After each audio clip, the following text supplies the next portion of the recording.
ఓం శ్రీ గణేశాయ నమః. శ్రీ గురుభ్యో నమః. జగద్గురువులు శ్రీ చంద్రశేఖర సరస్వతీ స్వామివారు పవిత్రమైన కంచికామకోటి పీఠాధిపతిగా ఒక సదస్సు కంచిమఠంలో ప్రతి శుక్రవారం తర్కం నిర్వహించేవారు.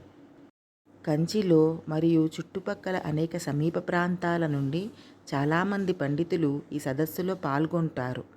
సాధారణంగా ఈ సదస్సులో ఈ పండితులు ఆధ్యాత్మికత, హైందవ సంప్రదాయం సంబంధితమైన వివిధ అంశాలు మరియు సమస్యల గురించి చర్చించేవారు. ఈ సదస్సులో పండితుల మధ్య ఎన్నో ఆరోగ్యకరమైన వాదనలు, ప్రతివాదనలు కూడా ఉంటాయని ఎందరో పండితులు సదస్సులో పాల్గొనేవారు. సదస్సు పూర్తయిన తరువాత మహాస్వామి ఆ పండితులలో ప్రతి ఒక్కరినీ సన్మానంతో సత్కరించి సదస్సులో పాల్గొన్నందుకు వారికి కొంత గౌరవ వేతనం అందజేసేవారు. ఈ పండితులందరూ వెళ్ళిపోయిన తరువాత పరమాచార్యులు తన దర్శనం కోసం వేచి ఉన్న ఇతర భక్తులతో మాట్లాడుతూ గడిపేవారు. మహాపెరియవ మఠానికి పీఠాధిపతి అయినప్పటి నుండి కంచిమఠంలో ఇది ఆచారమయ్యింది. 1960 లేదా 70 కాలంలో ఒక శుక్రవారం అది. చిన్న కంచీపురం నుండి ఒక పేద అయ్యర్ బ్రాహ్మడు సదస్సులో పాల్గొనడానికి మాత్రమే కాకుండా సదస్సులో పాల్గొన్నందుకు మహాస్వామి వారి నుండి గౌరవ వేతనం అందుకోవాలని ఎదురుచూస్తూ ఉన్నారు. ఆ సాయంత్రం సభను తిలకించేందుకు వచ్చిన భక్తులందరి హర్షధ్వానాల మధ్య కంచిమఠంలో శ్రీ మహాస్వామితో సహా మఠంతో సంబంధమున్న అందరికీ సంతోషం కలిగేలా సదస్సు విజయవంతంగా సాగింది. సదస్సు తరువాత ఈ అయ్యర్ బ్రాహ్మడు కూడా ఆ రోజు సదస్సులో పాల్గొన్న పండితులకు ఆశీస్సులు అందిస్తూ మఠం లోపల ఒక చిన్న వేదికపై కూర్చున్న పరమాచార్యను కలిసేందుకు వరుసలో నిలబడ్డాడు. ఒకరి తర్వాత ఒకరు శ్రీ పరమాచార్యుల నుండి ఆశీర్వాదము మరియు గౌరవ వేతనం అందుకుని తరువాత వారి నుండి సెలవు తీసుకోవటం జరుగుతోంది. చివరకు ఈ అయ్యర్ బ్రాహ్మడి వంతు వచ్చింది. ముందుగా అయ్యరు పరమాచార్యుల పవిత్ర పాదాల ముందు భక్తితో చిరునవ్వుతో సాష్టాంగ నమస్కారం చేసి తరువాత లేచి మహాస్వామి పరమాచార్య నుండి గౌరవ వేతనం మొత్తం స్వీకరించాడు. ఆ సమయంలో పరమాచార్యతో పాటు ఆయన చుట్టూ ఉన్న అందరూ అయ్యర్ బ్రాహ్మణుడిని మౌనంగా గమనిస్తున్నారు. తమలపాకుల్లో దాచిన మొత్తాన్ని చాకచక్యంగా గమనించిన పేద అయ్యర్ బ్రాహ్మడు ఆ ఆకుల్లో దాగి ఉన్న అసలు మొత్తాన్ని అంటే డబ్బుని చూసి తీవ్ర నిరాశకు గురి అయ్యాడు. అతను ఊహించిన దానికంటే చాలా తక్కువ ఉంది అందులో. అతను చాలా బాధపడ్డాడు మరియు తన నిరాశను దాచుకోలేకపోయాడు. అయితే అతను అలా కలత చెందడానికి చాలా కారణాలు ఉన్నాయి. అతని ఆర్థిక పరిస్థితి మరియు అతని కుటుంబ భారం ఆ రోజు సాయంత్రం సదస్సులో పాల్గొనడానికి ఆ శుక్రవారం కంచిమఠానికి వెళ్ళవలసి వచ్చింది. అయితే తమలపాకుల్లో దాగి ఉన్న మొత్తం తాను ఊహించిన సొమ్ము కంటే చాలా తక్కువగా ఉందని తెలుసుకున్నప్పుడు పాపం పేద అయ్యరు బ్రాహ్మడు సహజంగానే నిరాశ చెందాడు. ఆ నిరాశను తన ముఖంలో ప్రతిబింబించకుండా నిరోధించలేకపోయాడు. పేద బ్రాహ్మణుడు ముఖంలో బాధ నిరాశను గమనించిన మహాపెరియవ సున్నితమైన స్వరంతో, ఎన్న అయ్యరు స్వామిగలే, సంతోషందానే? ఏమి అయ్యరు స్వామి, సంతోషంగా ఉన్నారా అని అడిగారు. మహాస్వామి పెరియవ యొక్క ఇబ్బందికరమైన ప్రశ్నకు ఎలా సమాధానం చెప్పాలో తెలియలేదు అయ్యర్ బ్రాహ్మణుడికి. పేద అయ్యర్ మౌనంగా తల ఊపి, సెరి పెరియవా, సెరి, అవును స్వామి, అవును అని గొణుగుతూ తన కన్నీళ్లను దాచుకోవటానికి స్వామి నుండి త్వరగా దూరంగా వెళ్ళిపోయాడు. ఆ పేద బ్రాహ్మణుడు మహాస్వామి పవిత్ర సన్నిధిలో ఇంకొక 2 సెకండ్లు వేచి ఉండి గమనించినట్లయితే మహాపెరియవ పెదవులపై ఒక మృదువైన చిరునవ్వు నాట్యం చెయ్యటాన్ని అతను కనుగొనుండేవాడు. దాదాపు 15 నిమిషాలలో తన జీవితంలో జరగబోయే దివ్య నాటకం అంతా తెలుసుకోలేక పూర్తిగా నిరాశ చెంది పేద అయ్యర్ బ్రాహ్మడు మెల్లగా కంచిమఠం నుండి బయటకు నడిచాడు. అతని నిరాశ కారణంగా అతని హృదయంలో గొప్ప భారం ఏర్పడింది. పెద్ద కుటుంబ భారమంతా గుర్తుకు వచ్చి కలత చెందింది. అతను నెమ్మదిగా గంగైకొండన్ బస్టాండ్కు చేరుకున్నారు. ఇక్కడ మఠంలో మహాపెరియవ తన శిష్యులను తనను కలుసుకోవటానికి వేచి ఉన్న ఇతర భక్తులను పంపమని కోరారు. శిష్యుల సూచనలను స్వీకరించి ఒకరి తర్వాత ఒకరు భక్తులందరూ మహాపెరియవ ముందు క్యూలో నిలబడ్డారు. ఆ క్యూలో నిలబడిన మొదటి భక్తుడు చెన్నైకి చెందిన ప్రఖ్యాత న్యాయవాది. శిష్యుల సూచనపై ఈ న్యాయవాది నెమ్మదిగా మహాపెరియవ వద్దకు చేరుకున్నారు.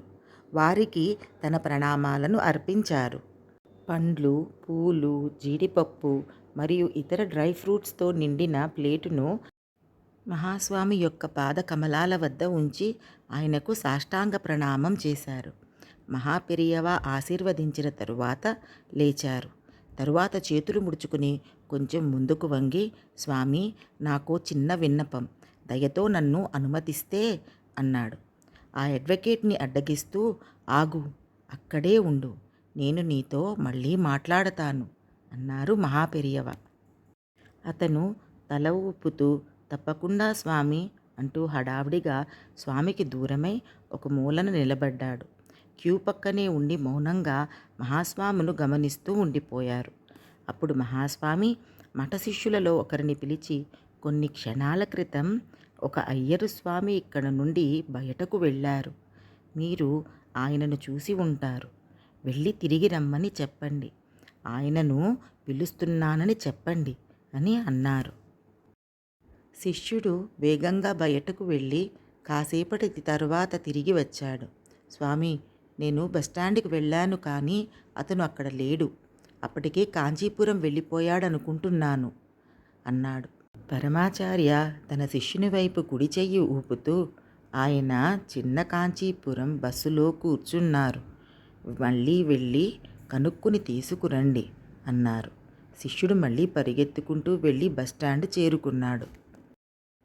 ఈసారి చిన్న కాంచీపురం వెళ్ళే బస్సులో అయ్యర్ బ్రాహ్మణుడు కూర్చుని ఉన్నాడు. శిష్యుడు నెమ్మదిగా అయ్యర్ దగ్గరకు వచ్చి, అయ్యర్ స్వామి, మహాపెరియవ మిమ్మల్ని పిలుస్తున్నారు, దయచేసి రండి అన్నాడు. సారీ సామి, నేను రాలేను. నేను ఇప్పటికే 30 పైసలు చెల్లించి నా స్థలానికి టికెట్టు కొనుక్కున్నాను. ఇప్పుడు నీతో వస్తే ఆ డబ్బులు పోతాయి అన్నాడు. ఆ సంభాషణ వింటున్న బస్సు కండక్టరు త్వరగా అయ్యర్ వద్దకు వచ్చి ఇలా అన్నాడు. అయ్యో అయ్యరే, సుదూర ప్రాంతాల నుండి, విదేశాల నుండి కూడా మహాస్వామి దర్శనం చేసుకునేందుకు జనాలు వస్తూ ఉంటారు. మరి ఆయనే మిమ్మల్ని పిలిస్తే వద్దు అంటారా? చింతించకండి, మీ 30 పైసలు నేను మీకు తిరిగి ఇస్తాను. మీ టికెట్టు ఇచ్చిన వెంటనే మఠానికి వెళ్ళండి. ఆ మహాస్వామి మిమ్మల్ని పిలుస్తున్నారు, వెళ్ళండి.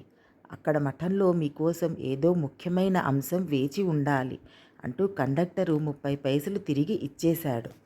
బస్సు కండక్టర్ దగ్గర నుండి తన 30 పైసలు వేగంగా పట్టుకుని పేద అయ్యరు బ్రాహ్మణుడు శిష్యునితో కలిసి కంచిమఠానికి చేరుకున్నాడు. అయ్యరు బ్రాహ్మణుడిని చూస్తూనే మహాపెరియవ చిరునవ్వుతో ఇలా అడిగారు. ఎన్న అయ్యరే, అయితే మీ 30 పైసలు తీసుకోకుండా నా దగ్గరకు రారా? దిగ్భ్రాంతి చెందిన అయ్యరు మహాపెరియవ తన 30 పైసల గురించి ఎలా తెలుసుకున్నారో అర్థం చేసుకోలేక మౌనంగా ఆయనకు తన ప్రణామాలు అర్పించాడు. సరిగ్గా ఆ సమయంలో మహాపెరియవ పిలుపు కోసం ఒక మూలన ఎదురు చూస్తున్న న్యాయవాది ముందుకు వచ్చి, స్వామి, నా విన్నపం అని గుర్తు చేసి మళ్ళీ ఆగండి అని అడగగా మహాపెరియవ అటువైపు తిరిగి అయ్యర్ బ్రాహ్మణుడితో, అయ్యరే, ముందుకు వచ్చి ఈ న్యాయవాది పక్కన నిలబడు అన్నారు.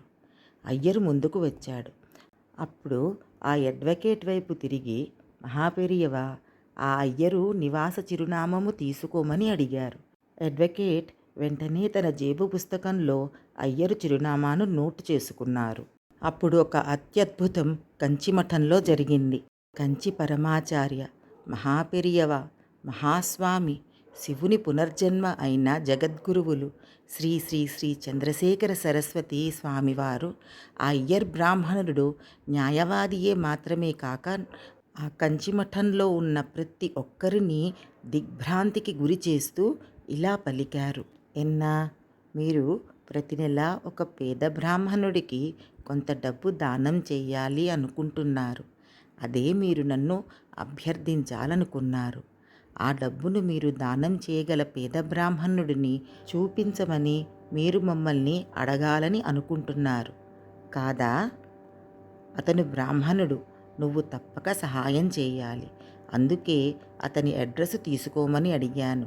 అందుకే ఈ నెల నుండి అతనికి ప్రతి నెల 250 రూపాయలు పంపుతూ ఉండండి. ఈ అయ్యరు జీవించే పరిస్థితిలో మాత్రమే పేదవాడు. కానీ అతను అరుదైన రత్నం. బాగా నేర్చుకున్న పండిత బ్రాహ్మణుడు. అలాంటి పండితులు ఆర్థిక వనరులు లేక బాధపడకూడదు. అది ప్రకృతికి మరియు దేవునికి విరుద్ధము. అది దేశానికి కూడా మంచిది కాదు. మీరు చరిత్రను పరిశీలిస్తే బ్రాహ్మణుడు బాధపడిన ఏ రాజ్యమూ వర్ధిల్లలేదు. కాబట్టి మనం అతనికి సహాయం చేయాలి. అతనికి సహాయం చేయటం ద్వారా మిమ్మల్ని మీ కుటుంబాన్ని కామాక్షి అమ్మన్ అనేక తరాల వరకు ఆశీర్వదిస్తారు. మీకు శాశ్వతమైన సంపద మరియు ఆనందము ఇస్తాయి. అతనికి ప్రతి నెల రోజులకు డబ్బు పంపటం మరచిపోవద్దు. లేకుంటే మళ్ళీ నా దగ్గరికి పరిగెట్టుకు వస్తాడు. మళ్ళీ జీవితంలో ఎన్నడూ నువ్వు ఆ బాధలను పడకూడదు. సరేనా? ఎన్నా అన్నారు మహాస్వామి. అప్పటిదాకా నమ్మశక్యం కాని స్తబ్దతతో మాటలేని పరిస్థితిలో నిలబడ్డ అడ్వకేట్ అకస్మాత్తుగా ముందుకు కదిలాడు. వేగంగా మహాపెరియవ దగ్గరకు వెళ్ళి వారి పవిత్ర పాద కమలం ముందు సాష్టాంగ ప్రణామం చేసి లేచి ఆ పైన కన్నీళ్లతో అన్నాడు, మహా ఆజ్ఞ స్వామి. కామాక్షి అమ్మన్ దయతో నా రాబోయే 3 తరాలకు సుఖంగా ఉండేంత సంపాదించాను. ఈ పండిత అయ్యర్ స్వామికి ప్రతి నెల డబ్బు పంపుతూనే ఉంటాను. నేను ఈ లోకాన్ని విడిచిపెట్టిన తరువాత కూడా అతనికి ప్రతి నెల డబ్బు పంపటానికి తగిన ఏర్పాట్లు చేస్తాను. ఇకపై ఈ బ్రాహ్మణుడికి డబ్బు కోసం వెతకవలసిన అవసరం లేకుండా నేను చూస్తాను. నా కుటుంబం ఇతని భవిష్యత్తు అవసరాలకు షరతులు లేకుండా ఇతని కుటుంబానికి అండగా నిలబడుతుంది. కళ్ళ ముందర జరుగుతున్నదంతా గమనిస్తూ వర్ణించలేని స్థితిలో నిలుచున్న ఆ పేద అయ్యరు బ్రాహ్మణుడు కళ్ళలోని నీళ్లు తన దృష్టిని మసకబారుతున్నప్పటికీ కొన్ని క్షణాల పాటు సాక్షాత్తు పరమశివుడు తన ఎదురుగా కూర్చొని ఉన్నట్టుగా చూడగలిగాడు. మహాస్వామి పరమాచార్య స్వామి రూపంలో. శ్రీ పరమాచార్యుల వద్దకు మెల్లగా కదిలి వెళ్ళి మోకాళ్లపైన కూర్చొని మౌనంగా ఆ పరమేశ్వరుని పాదాల వద్ద తల ఉంచి చాలాసేపు ఏడ్చాడు. కంచిమఠంలోని అర్చకులు, కంచి పరమాచార్యుల శిష్యులు, పండితులందరూ కలిసి తమ జీవితంలో ఎన్నడూ చూడని ఆ మహిమాన్వితమైన దృశ్యాన్ని చూస్తూ మేళతాళాలతో ఏకధాటిగా నినాదాలు చేశారు. శంకరాశ్చ చరితా కథామృతం చంద్రశేఖర గుణానుకీర్తనం నీలకంఠ తవ పాదసేవనం సంభవంతు మమ జన్మ జన్మని. శ్రీమాత్రే నమః. అపార కరుణా సింధుం జ్ఞానదం శాంతరూపిణం శ్రీ చంద్రశేఖర గురుం ప్రణమామి ముదావహం. జయ జయ శంకర హర హర శంకర.